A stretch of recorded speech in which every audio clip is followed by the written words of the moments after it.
So be careful what you say.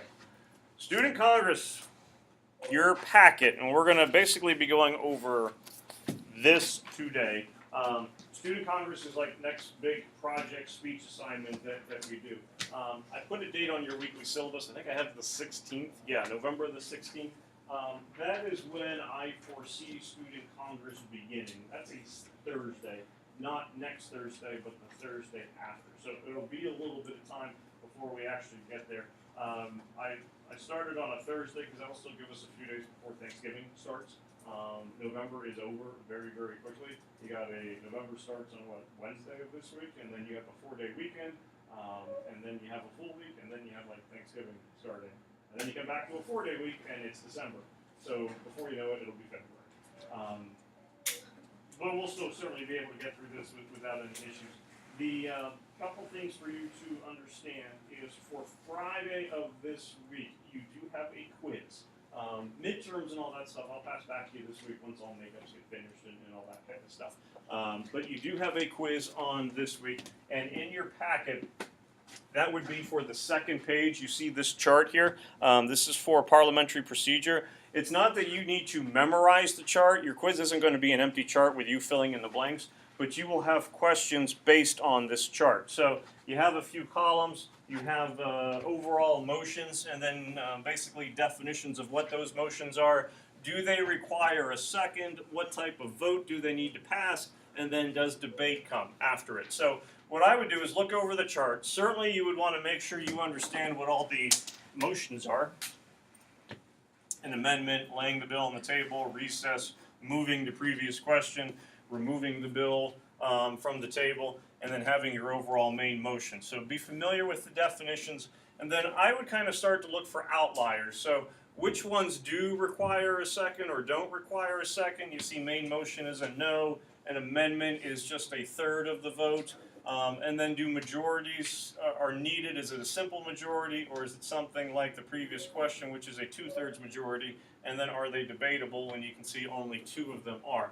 So it's going to be a 15-point question just asking you about information on the chart itself. So they'll be written in like question form, fill in the blank, that type of thing. So you could have a question like which 2 motions are debatable, and you would go amendment, main motion.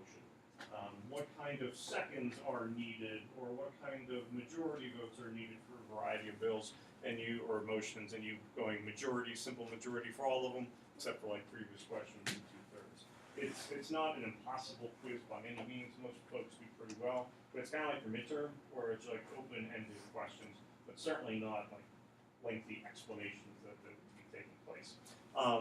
Just so you understand what it means so far as the bills, we're doing Student Congress. So you are going to be coming up with your own bills, your own laws that you want, presenting them in front of the Congress, the class, and we vote on them.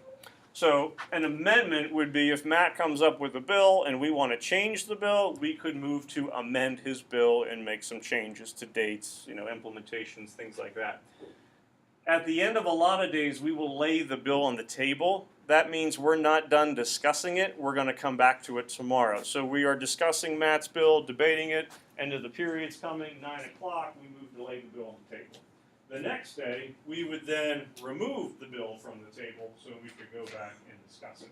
People will sometimes get confused with lay the bill on the table and then recess. Recess means we're done debating. We don't have to talk about it anymore. We're done for the day. Lay the bill on the table. You can't just leave without doing something with the bill. So if you're not ready to vote on it, that's when you lay it on the table. Previous question, an odd term. Previous question simply means we're ready to vote. So Matt's presented his bill. We've discussed for it. Hannah moves the previous question. That's Hannah going, I'm done talking about this. Let's vote on it. That one requires 2/3 majority for people to go, yes, you're right. I'm done talking about it too. And then the main motion is the actual bill itself. So I think as long as you understand those definitions, a lot of the other things will kind of take care of themselves. But Friday, this week, 15-point quiz simply on parliamentary procedure. Okay. You got a lot of stuff going on here at the front of the packet. you have a research planner that I'm also going to check on Friday. Friday's date is November the 3rd. So on November the 3rd, I'm going to check your research planner. There we go. And you'll take parliamentary procedure quiz. I'll put this here too. Your speech is going to actually start, as we said, on November the 16th. Doesn't mean you're going to be speaking on November the 16th, but that's when you'd be turning in a speech planner. I'll give you a new copy of one that's kind of tailored for Student Congress and also a works cited page. Your speech is going to be worth grand total, as you can see, 75 points. But your Student Congress grade, you can earn a total, and I have it listed down here, of 105 points. What happens is you get graded on your speech. So it's a 75-point speech. You get graded for it. Also, throughout the course of other people's speeches, you are giving pro-con speeches or asking questions. As you do those things, you are building up more points for yourself. So Maria gives her speech. She gets a 70 out of 75. Very good grade. We're all happy. Yay. If she doesn't say anything or participate the rest of the way, her Student Congress grade is going to be a 70 out of 100. So like a C minus. Griff gives a speech 65 out of 75. Hooray. Not as good as Maria's, still very strong B+ speech. Nice job. Griff does participate in everything else though. Asks questions, gives pro-con speeches, builds up his point total. He can earn up to 30 points out of this 25-point section. So what did you get on your speech? We said you got a 65 on the actual speech. You earn those other 30 points that are out there for you, and then your final Student Congress grade would be a 95.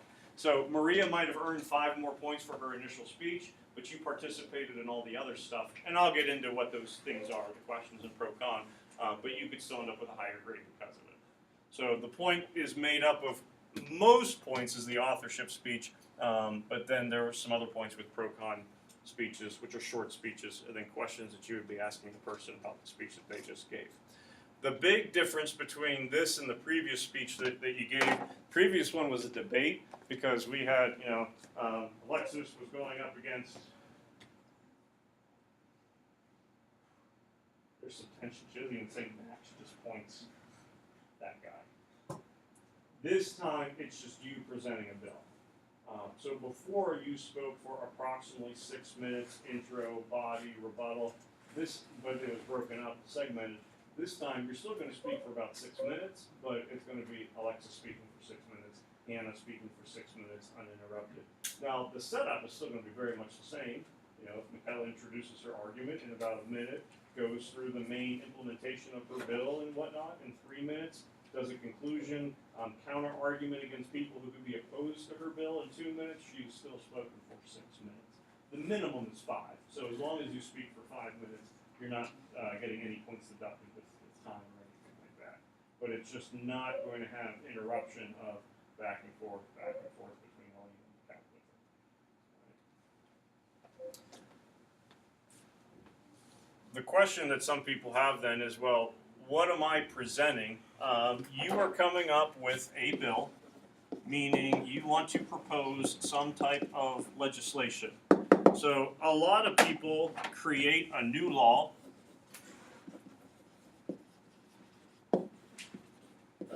You could, if you want, modify an existing law,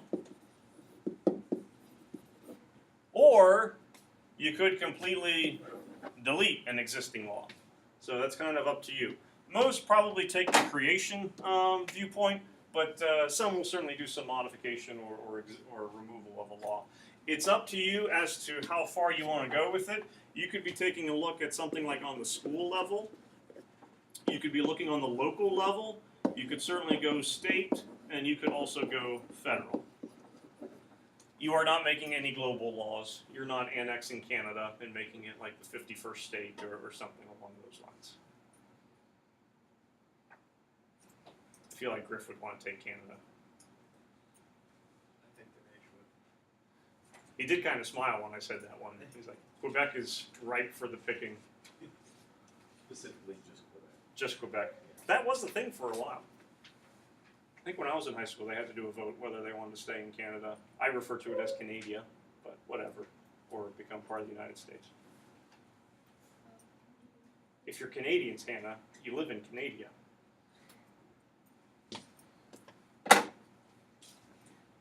Darby's thinking about it. Americans live in America.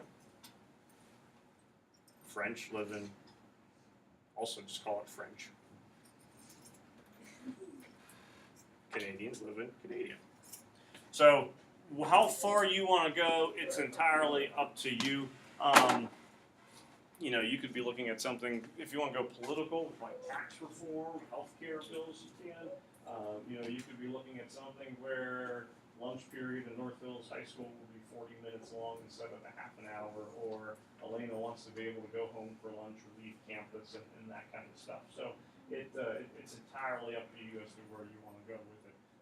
Sometimes we'll have bills that you know are going to be controversial, and there are. Sometimes you have bills that you expect to be controversial, and they're not. And then you have those bills as to, who cares about that, and then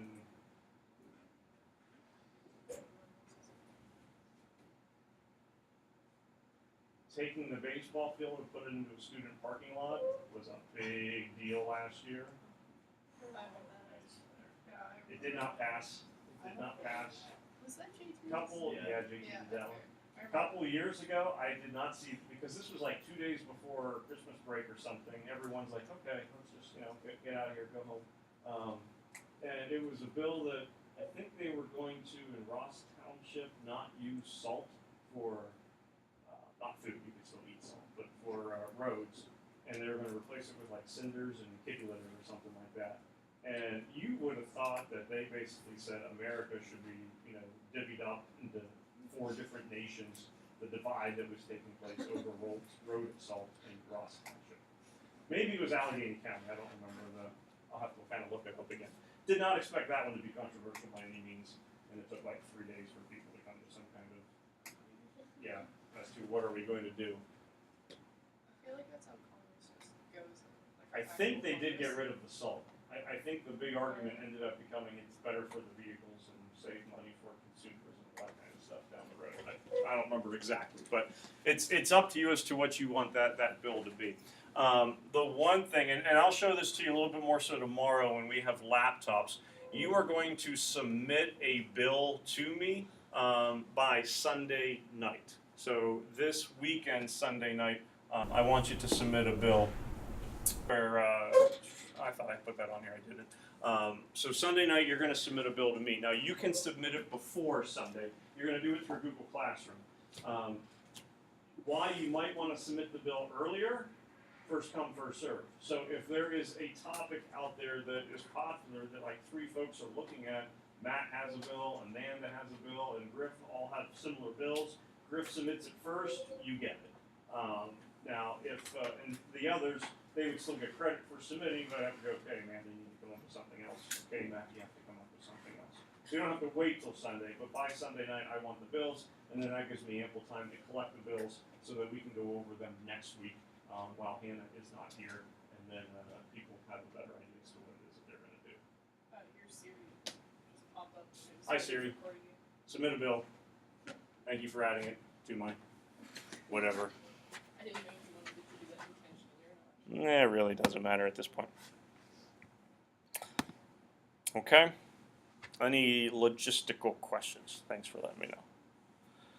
All right, so as you look in your Congress packet, on the second page, that's going to be for Friday for your parliamentary procedure quiz. Look over the chart. No, you cannot use the chart on your quiz, Matt. Really?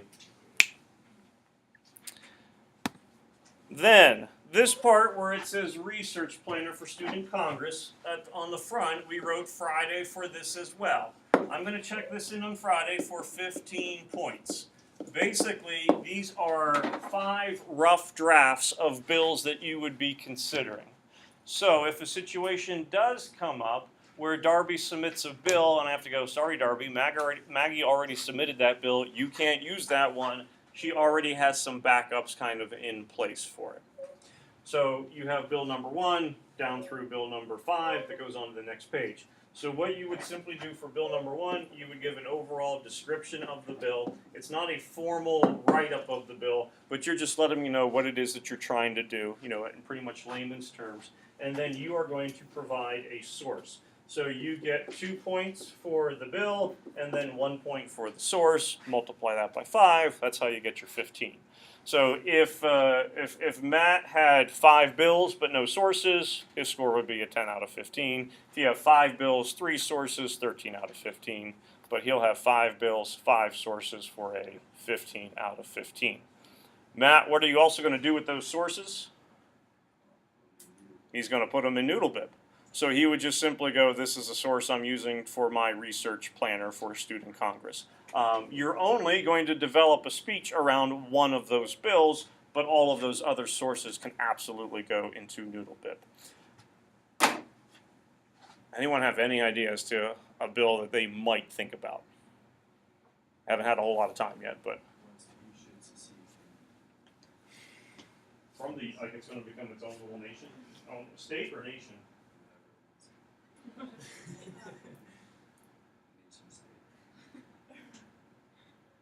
It's going to be like basically like the Vatican Part 2. So the free 2 is going to leave. Okay. They could get their own area code. 321. 320. Can't be 032 because that O would go for taking to operate. That's why I don't. Area codes can't start with 1 or 0. Think about that. So Westview secedes from something. I don't think he's really going to do it. Plus, if he does, I'll tell him he can't. And then you'll be on for him. Should he put that on there, though, he's going to start looking for a source. I doubt that he is going to find a source that is going to go Westview should secede. And you don't have to find sources that are in agreement with your bill. Let's say someone is looking at maybe changing gun laws, gun restrictions. What might be an event that you use as an example, based on recent history? You might Las Vegas. So you probably could find some kind of articles that would come after mentioning gun laws. But if Dinesh was going to go with gun laws, he could cite an article dealing with Vegas, and that's his connection to it. So the article could be something that leads you to believe some kind of action needs to take place. Common argument is going to be with like cell phones and texting and driving and things like that. You find an article that deals with teenage fatalities or just fatalities in general with driving. You could then make a connection that therefore all handheld devices cannot be used or whatnot.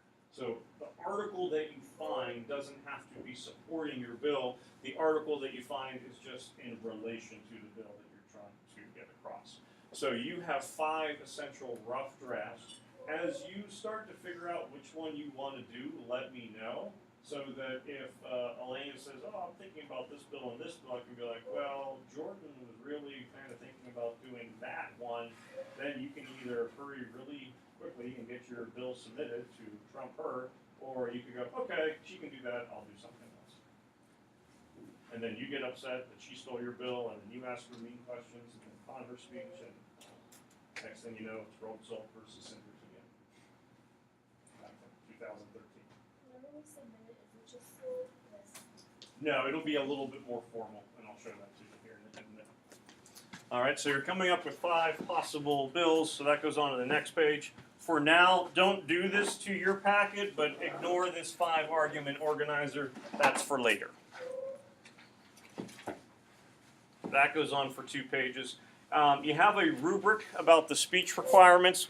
We'll go over this in a little bit more detail as we get closer and closer to it. It's very similar to the one rubric that you had before. This is your own copy to have because I'll certainly have my own.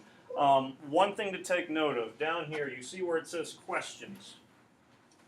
How many dashes are there? There's 10. For questions, you can earn up to 2 points. For pro-con speeches, you can earn up to 4 points. So you can get 1 or 2, or 0 if it's a really bad question. 1, 2, 3, 4 for your pro-con speeches. Griff, how many points did we say you earned? After your speech of 65, how many other points did you earn? 30. So it doesn't matter how you get there. It's any combination of pro, con, and questions as to how you get 30. So if, no offense, Griff, if your first question isn't that good, you get a 1, and then you back that up with a couple 2s, you've earned 5 points. You don't have a 1 out of 2, 50% in Power School in the grade book. It's just me adding up a total for you to get up to your 30 points. So you ask a few more questions, you give some pro speeches, you give some con speeches. At this point, you would have earned 6 points. 6 points, so now you're up to 12. 1, 2, 3, 4, 8, 9, 10. So at this point, you would have how many points? 22. And I'll give you updates as you go through things. So you give another really good pro speech, 2 okay con speeches. There's your 8 points. Now you're at your 30. You're done. The reason that there are 10 blanks for the questions is you can only ask up to 10 questions. This is to prevent someone like Dinesh from asking 30 bad questions and still getting all of his points. So the most terrible questions that he can ask are 10 that will count. If he wants to ask more bad questions after that, that's up to him, but they will not count for points. If you ask some bad questions and then ask some really good questions, can those good questions cancel out your previous bad questions? No. Once you pick your 10 questions, you pick your 10 questions. So, good point. He could ask 10 terrible questions, back it up with 10 great questions. He's still at 10 points. Now, he can still get his 30. You just have to get 20 points through your pro and con speeches. So, it's entirely up to you how you go about it. One of you will be presiding officer. You get excited for that because you get the gavel. Yeah, I knew you'd be excited for that. So let's say Maria, should she want to be presiding officer, will hold an election. You can run against her if you want. The main job of the presiding officer is you're not grading anybody. I take care of that. But you keep things in order. If Dinesh has asked 7 terrible questions, Michaela has asked 2 questions, good or bad, both hands go up. Who's going to get called on first? Michaela, because she's asked fewer questions. So presiding officer keeps things even. So if, Griff has given 3 speeches, Noel's given 2 speeches, both hands go up, Noel's going to get first crack at it before you, just to kind of keep things even in that regard.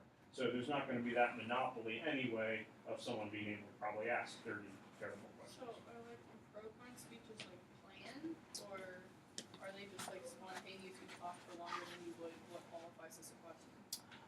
Both. When next week, after your 4-day weekend, you're going to get everyone's bill, a copy of the bill.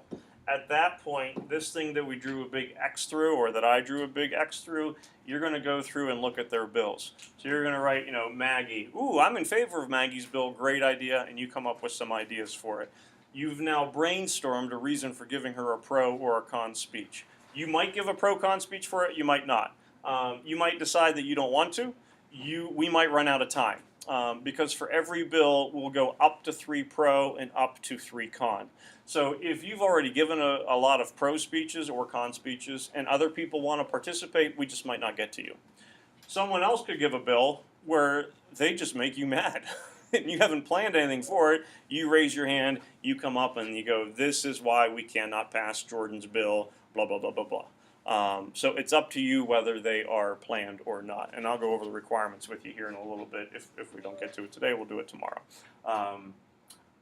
I would say more often than not, I think they're more on a whim. Like, I need to speak now. This person is making me upset. The person gets to finish the speech before someone would come up and give a pro or a con for it.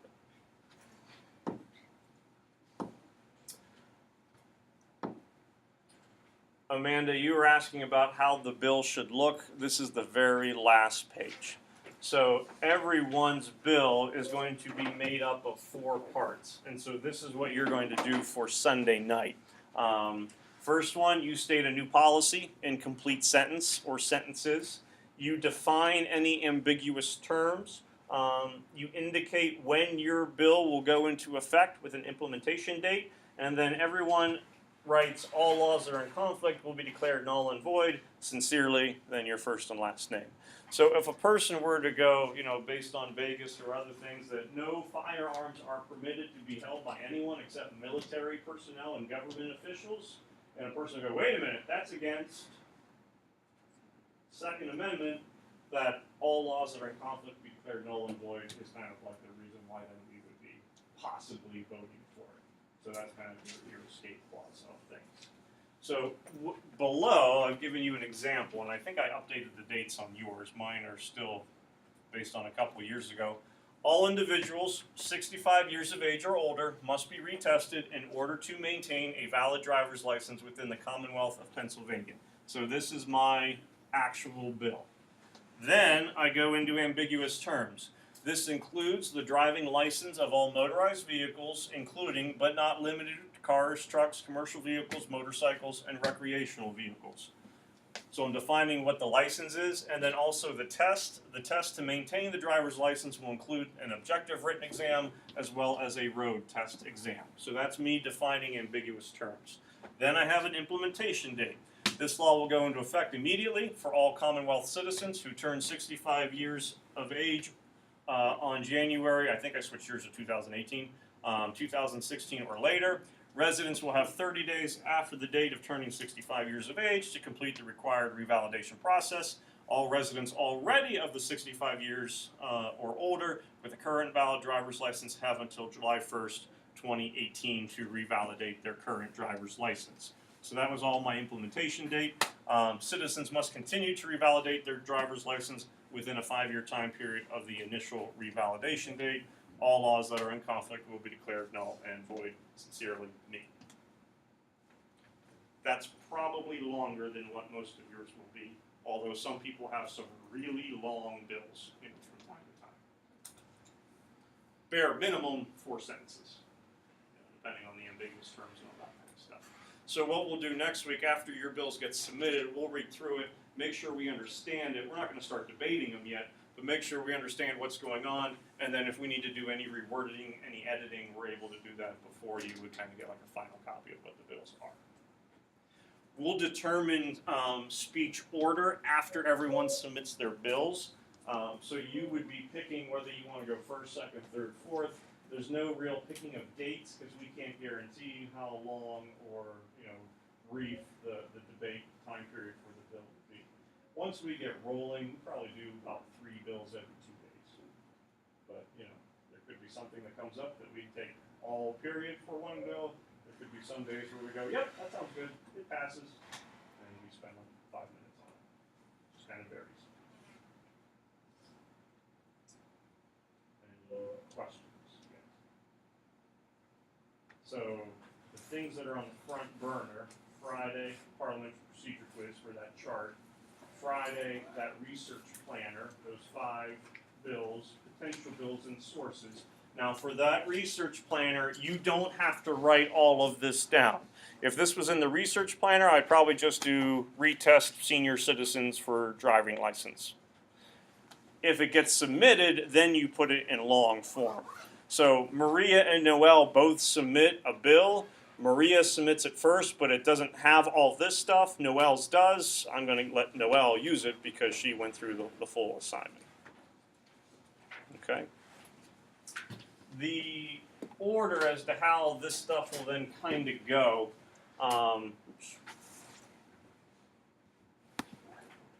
Is you're going to give your authorship speech. It's roughly going to be 5 to 7 minutes. We'll go through the main points and all that kind of stuff here in a little bit.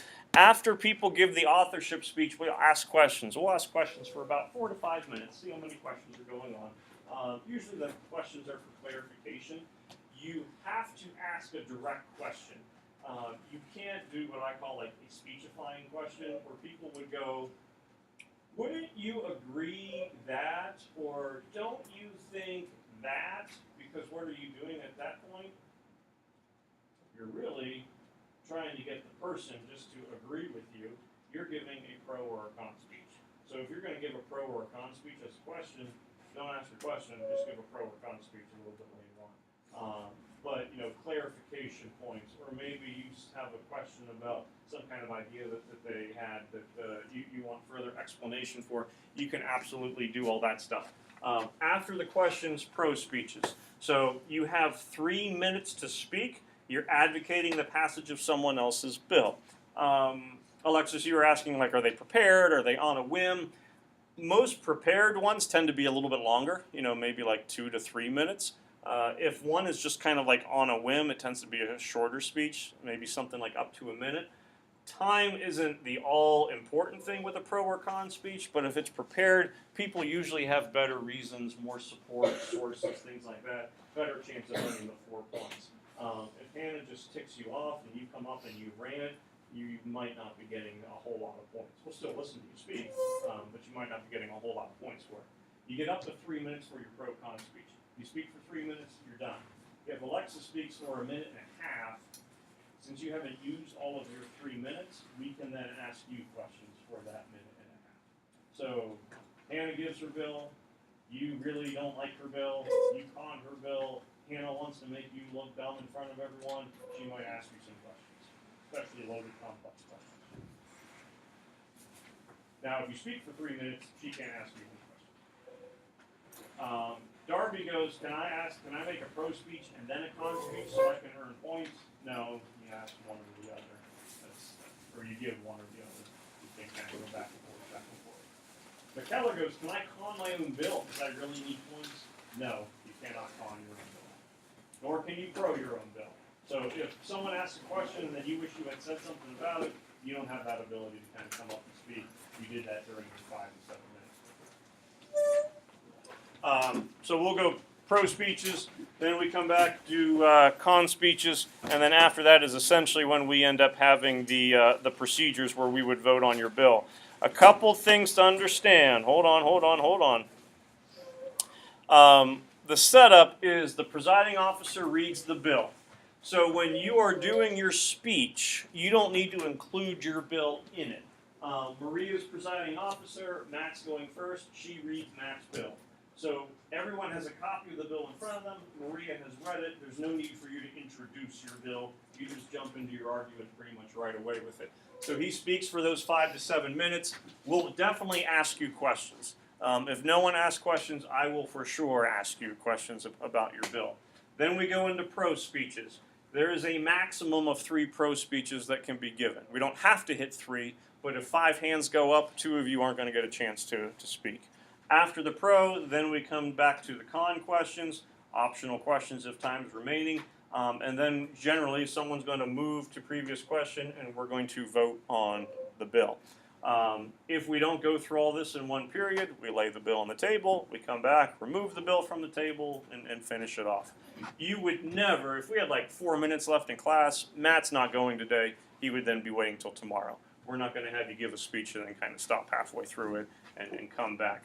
One of the things that you have to kind of keep in mind, and this would be a job if Maria's being presiding officer, you do have to go through formal parliamentary procedure things. So Matt gives his speech, Elena wants to ask a question, she's going to raise her hand and go, will the speaker yield to a question? At which point you're going to say, it doesn't say. Sure. Yes, you're going to say yes. If you're giving the speech, the main speech, you have to listen to the question. Now, if Elena raises her hand and goes, what did you mean by, Maria's going to be going crazy with her gavel and go, order, order, order, and then Elena will go, I'm sorry, will the speaker yield to a question, and then stand up, and then you'll listen to it. If you are giving the main speech, you have to take the question. Hannah's bill made you mad. You gave a con speech. You spoke for a minute and a half. Who wants to ask you a question? She does. Will the speaker yield to a question? If you're a pro-con speech, you can say no. And then she gets mad and sits down, making that same exact face. The issue is you want to be careful with it because if you shut her down, What is she probably going to do to you later? If you want to ask her a question, no, you wouldn't take my question. I'm not going to take your question. So you have the ability to say no to people, but just be careful. If you're at 20 points and you need more points, and she's your last hope, and she says no, what can you do about it? But you can say no if you are giving a pro or a con speech. Just can't say no for the authorship. Tomorrow, and really the rest of the week, we'll have laptops in here. I want to show you a couple things on Google Classroom before we turn you loose, and then basically through Friday, although at the beginning of Friday, parliamentary procedure quiz, and I'm checking in your homework, you're able to kind of do some research and come up with some ideas. Once you know what you want your bill to be, you can submit it. So, by the end of class tomorrow, you know what you're doing. You could formally submit a bill to me, and then that one would be off the board. You can't do the PA driver's license, because I already did it as a sample. You can do something else with driving, but you can't do that one. And as long as it's school, local, national, it has nothing to do with you probably